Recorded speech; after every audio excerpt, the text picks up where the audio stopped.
যারা বিয়ে করো নাই, বিয়ের আগে 4-5টা করে প্রেম করবা। আরে আমি বলছি তো করবা, সমস্যা কি? ফতোয়া যা দেওয়ার আমি দিব, তোমার টেনশন করা লাগবে না। ফার্স্টার নিচে একটা প্রেমও করবা না, ঠিক আছে?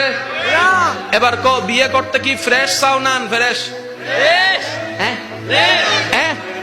আরো জোরে কর না, ফ্রেশ চাও তো? এবার ফ্রেশ দেওয়ার মালিক কে?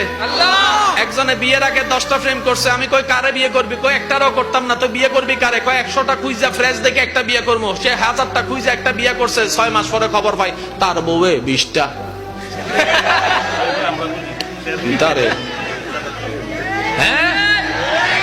কিরে তুই 20টা? কয় আমনে মনে 10টা, এর লাগে আমি 20টা হইছি। আমি যে করছি তুই জানোস কেমনে?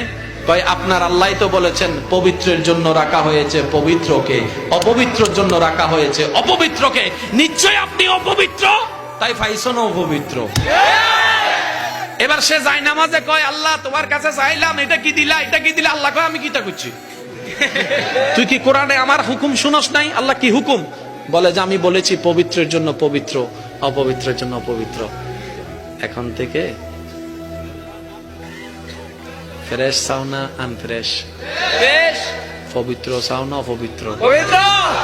এখন থেকে মোবাইল বাইর করে যতবার সেটিং করবা, মনে মনে চিন্তা করবা আমারটাও কোনো না কোনো জায়গা